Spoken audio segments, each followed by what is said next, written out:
could be one of those teams that can raise that gold trophy at the end of the season. Why not this year?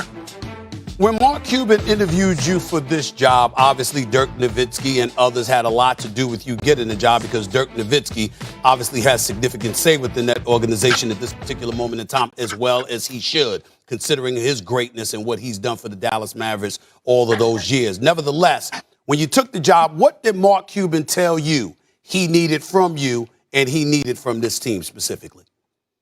Well, Mark, his first thing was be yourself. We all understand that you have a high basketball IQ. You understand what it takes to win, and you understand what it takes, what it means to work.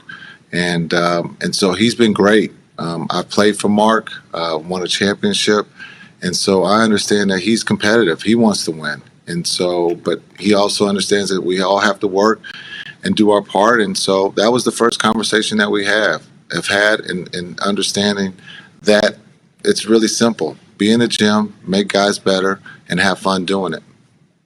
Bottom line is you're the new head coach. You got a new president of basketball operations in Nico Harrison, who I know very, very well and expect to do a tremendous job now that you've replaced Rick Carlisle. He's obviously replaced Don Nelson.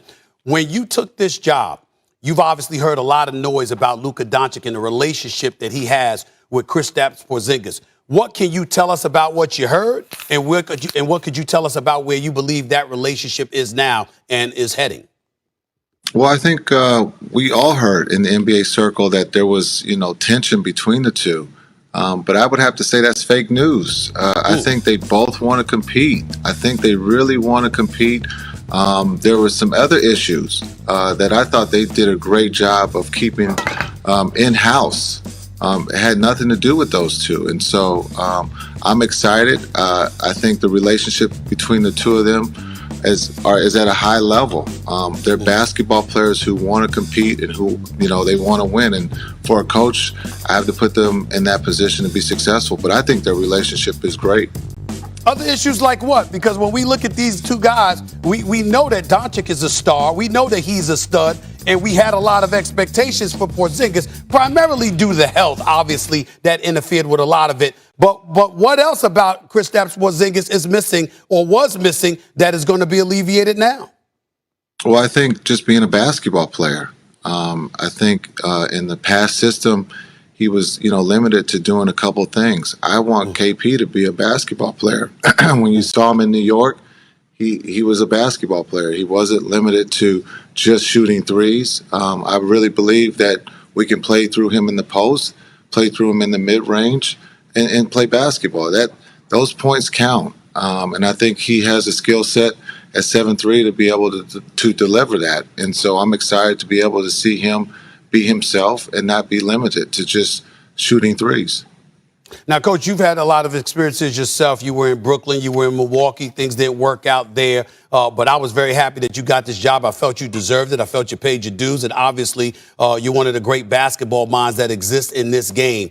Where do you feel you are and where your growth spurt has taken place in order for you to warrant this position as being the new head coach of the Dallas Mavericks? What's different about you now compared to what you were when you were in Brooklyn and Milwaukee as a head coach?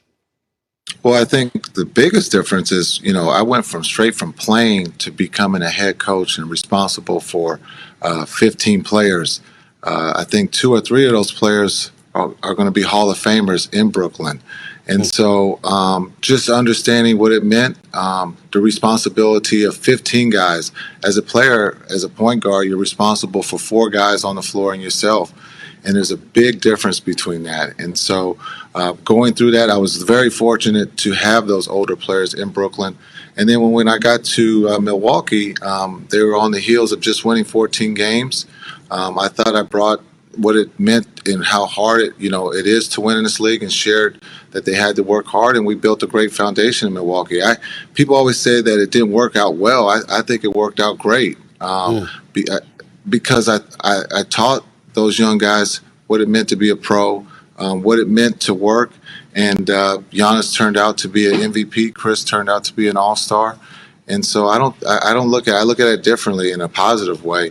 And now I can share that experience here in Dallas.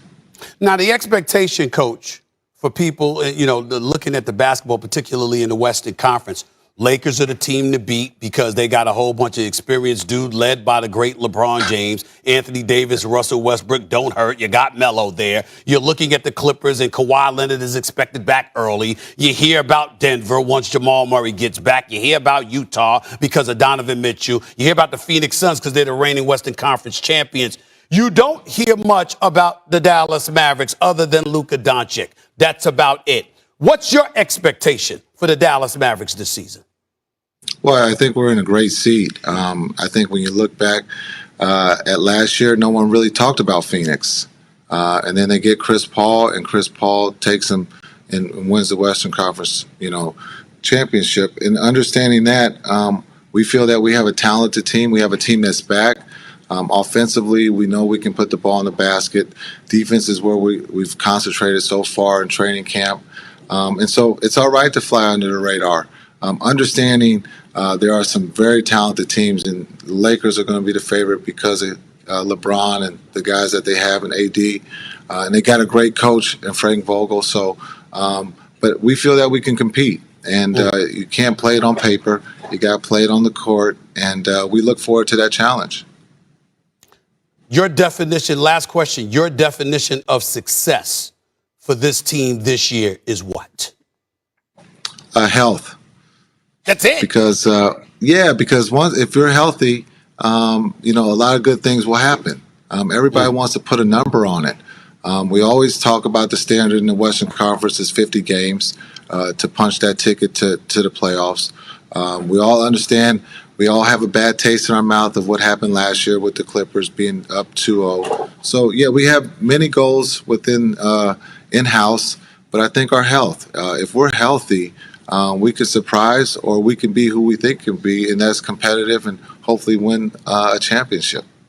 Coach Kidd, my definition of success for the Dallas Mavericks this upcoming season is getting out of the first round. That's it for me. I don't care how many games you win. It's getting. You take that? You take that? I'll take that.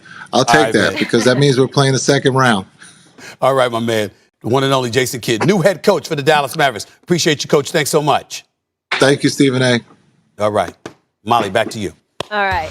We'll stay in Dallas. I like that answer, though. Health is wealth. NFC East rivalries are always a beat-up. The New York Giants riding high after a huge win over the Saints, where we saw Saquon Barkley and Daniel Jones play really well. The G-men head to Jerry's World to face the Cowboys. Cowboys are one of 5 teams that are currently favorited by at least a touchdown ahead of their Week 5 matchup. Over the previous 10 seasons, Dallas has won 21 of 23 games when favored by at least 7 points, though they have covered that line in just 10 of those contests.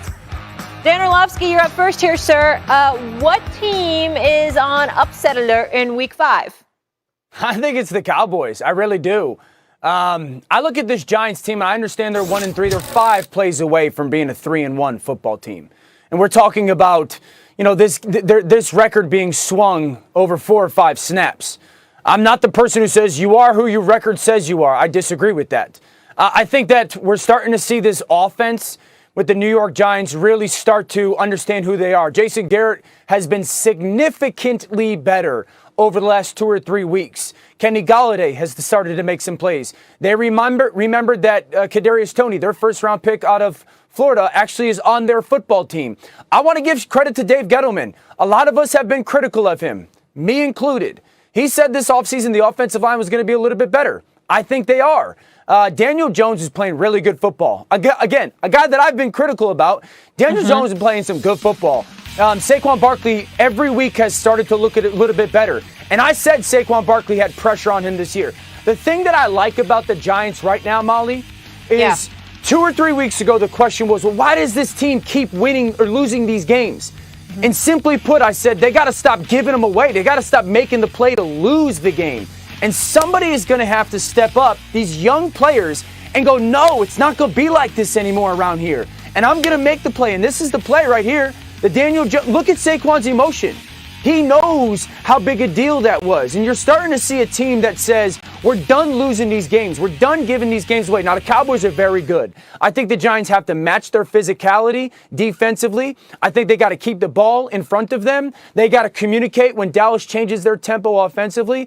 And if Dallas is going to keep playing their man-to-man coverage, Galladay's got to play big. Shep's got to be healthy. Kadarius Toney's going to have to be good. Saquon's going to have to be special. I'm not going to say it's easy, but I think the Giants are better than the nation or kind of has the viewpoint of them, and they have the kind of the makeup to go down to Dallas to win that game.